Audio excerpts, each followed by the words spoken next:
Hello, everyone, and welcome. Make a cup of your favorite drink and get comfortable because this is a wonderful time for news stories from YellowCat. Send your own stories in the comments below and maybe they'll be in our new video.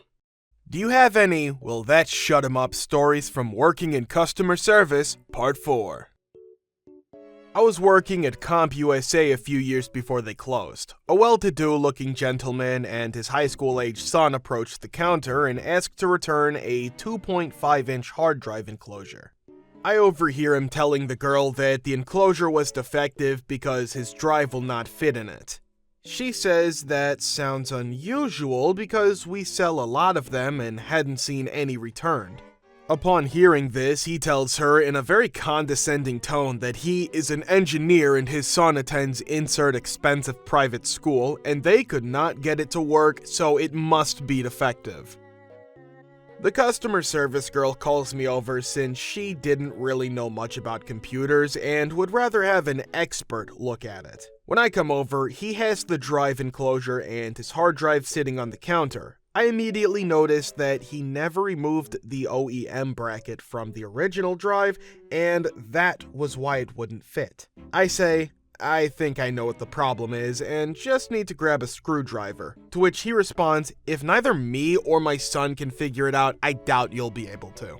I proceed to take the bracket off and slide the drive into the enclosure in about 10 seconds, all with an ass-eating grin on my face. He picked it up and hurried out without saying anything or making eye contact.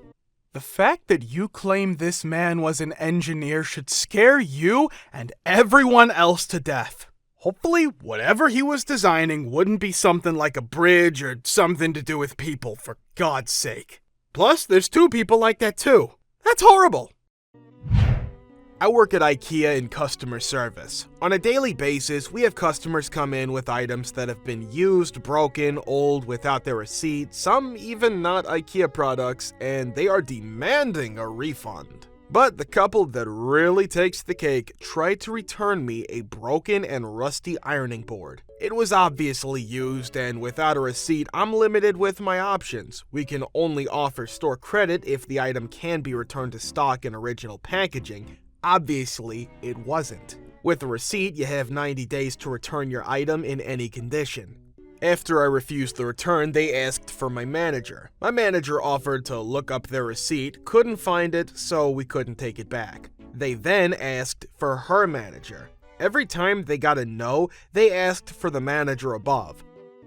Eventually, it got to our store manager, and the manager of IKEA 168 is a boss, 6'5", Hulk-like and Swedish. He started as a cashier and made his way up literally from the bottom to owning the store. He came on down to the belligerent couple who were causing a scene because our customer service was apparently so poor. After inspecting the item and removing their iron cover, which none of us did before, the item that was appalling, we really didn't want to touch it, he finds the date stamp. It was from 2002. The couple got real silent because the entire time, they said they've had it for less than 3 months. Our store manager said in the calmest voice I have ever heard in my life, I think it's about time you leave my store. What kind of arrogant idiot would you have to be to bring an item that was more than 10 years old to be returned? They really thought it would work, and then call the manager, and then his manager, and then his manager. If you're first told that it wouldn't work, then with a probability of 70% of the most important manager, or owners, seeing that you just peed everyone, send you the H out of the store. And if I were in his place, I would have also banned these idiots, never to see them ever again. LOL, I like that story. I have a similar story in regards to returns. This one seriously has stuck with me since I was 16 working at a grocery store. That was 10 years ago.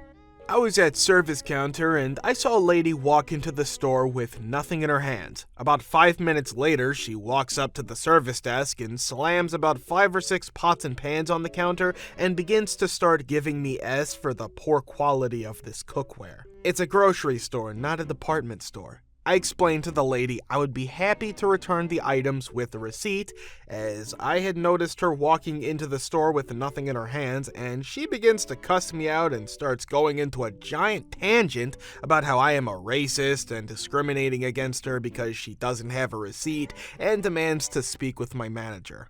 I call my manager over and proceed to explain to him on the way there that I saw her enter the store with nothing in her hands, and I could hands down guarantee that on camera it would show the same thing. The lady proceeds to scream at my manager, who decides to just give up with the lady and offer her store credit for the pots and pans, about $80 worth. The lady smugs up and the manager tells her she needs to come back to the service desk for the store credit once she is done shopping. At this point, I'm fumed. Not only did the lady get away with her little show, but I knew she had stolen those items and is not getting more stuff for free. My coworker, who had been at the service desk with me, saw all this happen and felt bad for me. She agreed to help the lady when she came back up. The lady came back up about 45 minutes later with a cart full of groceries. If anyone has ever seen a service counter at a grocery store, we do not have scales to weigh things or a big long conveyor belt to put groceries on. My coworker is busy and the lady starts yelling at me again to ring her out. Of course, she has about a dozen weigh items, which I have to take over to an actual register to have them weighed, and this takes about 5 minutes since I have to write down all the weight so I can manually enter them into my register. The lady continues where she left off before calling me nasty names and treating me like garbage the whole time I ring her groceries, which I also have to bag for her since there is no conveyor belt. I am just livid by then. I could feel my face turning bright red because I was so heated. I knew she had stolen the pots and pans, and I knew she was getting these groceries for free. When the total came up, it rang up to $130. The manager came over and gave her the $80 credit, and she started to get mad because she had to pay the balance. I explained we could put back some of the items, but she didn't want to. Finally, she pulled out her Quest card, I have no problems whatsoever with anyone using this card, and swipes it for the balance.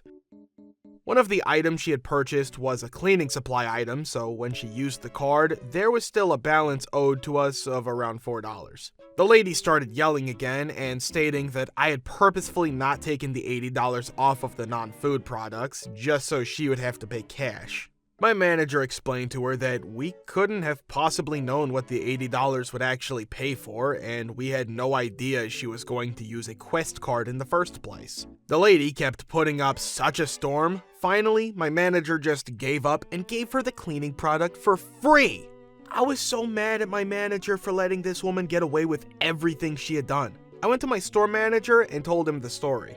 He pulled the tape, saw she stole the pots and pans, and fired the assistant manager for not looking in the first place since she had been in the store long enough for him to look back on the tapes, and for not sticking up for one of his employees. Needless to say, after that, I haven't trusted my managers to stick up for me when it comes to a customer. Man, I feel so sorry for you. This whole situation looks pretty effed up and very unfair. Just firing an S manager isn't enough. You should have made him pay for everything she stole. 'Cause what the F? That's why we got these S clients who do this kind of crap. And that woman's probably gonna use that trick a lot more times. I mean, it worked once, it'll work again. You could also write to the police or ban her from the store because you have all the grounds and evidence. Such action should not be unpunished. I used to be a low-level manager in a call center. It paid the bills. Anyway, a customer had called us and been perfectly pleasant, giving us his account details, and business got underway. At the end of the call, he asked for one more thing that we couldn't have done and was informed of this. He immediately got extremely aggressive with my member of staff. At this point, her hand shot up in the air, cue me, and she handed over the headset and chair so I could view the details. I was called a B, a C, various other names, and then we got down to the grand finale, the threat. I'm paraphrasing, but here's how it went. Him: listen, B, I can see your company's address on your website. I'm going to come down there and F you up. Me: good you gave my colleague your name and address details first then. I'll make sure to hand them over to the police somewhere in the few hours it's going to take you to drive down here. We'll be waiting. Dial tone. This customer is a typical a-hole with empty threats. They should be reported to the police right away, even without warning. Just state the fact I'm calling the police and hang up. First, let them get nervous and wait. My folks used to own a Tastee-Freez in South Carolina, and I worked in it most summers as a teenager. Since it was a small town, everyone knew each other and most went to the same church. One Sunday night, one of the ladies from church called in at about 5 minutes after 10 and tried to order a 20-piece chicken nugget, never even mind that she called them McNuggets, and when I informed her that we closed at 10 and the grill and fryers were already cleaned and closed for the night, she got irate with me and started yelling in my ear about how she knew the owners of the place and she was going to get me fired, and did she know who I was talking to?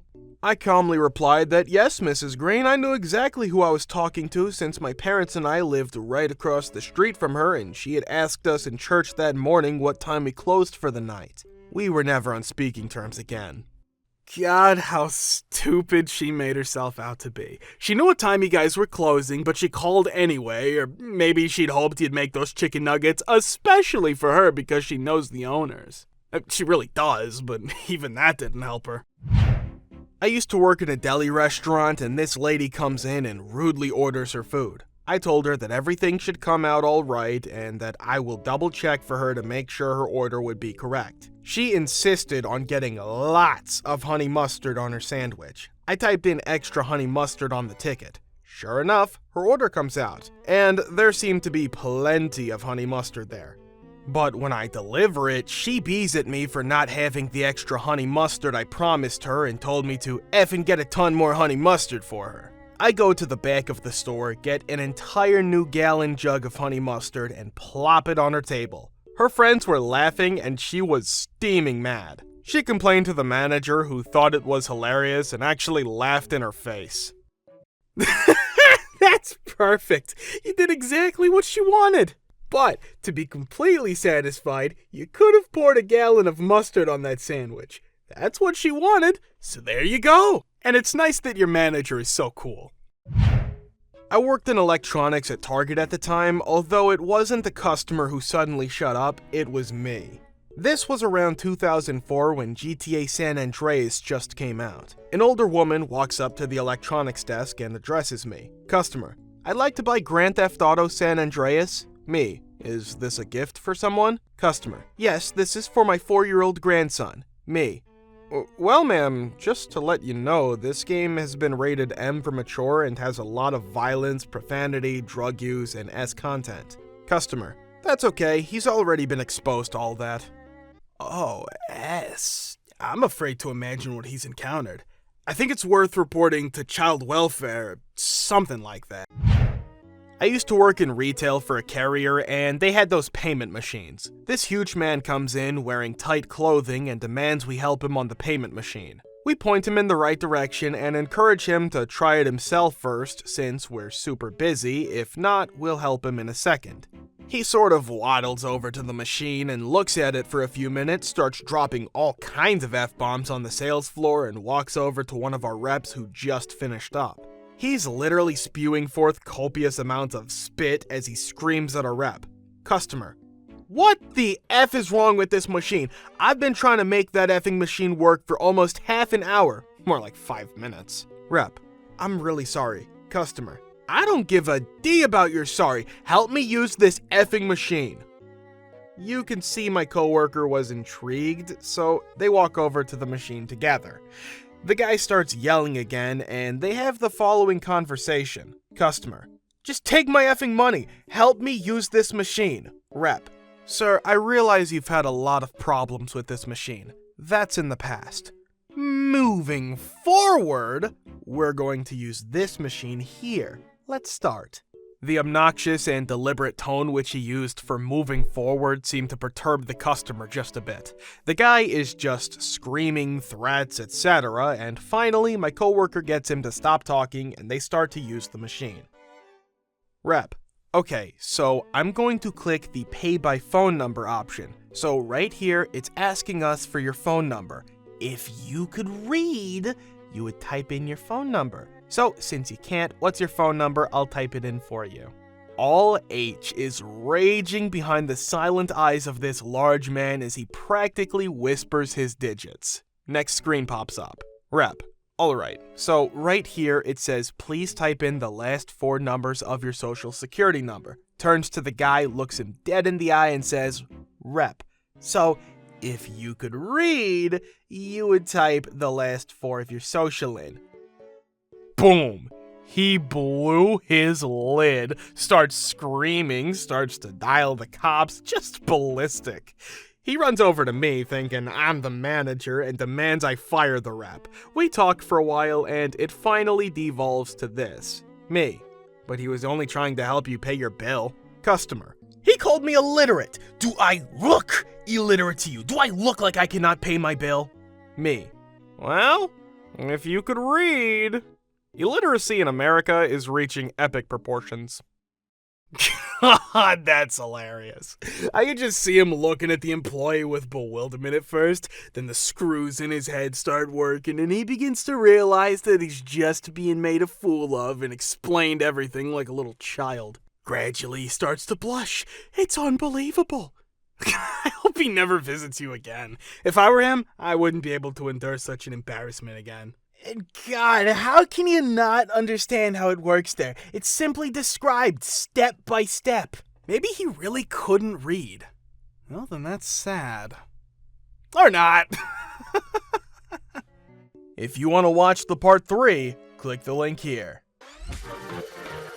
Guys, thank you for all of the support and likes. Subscribe to the channel if you're not subscribed yet. See you next time.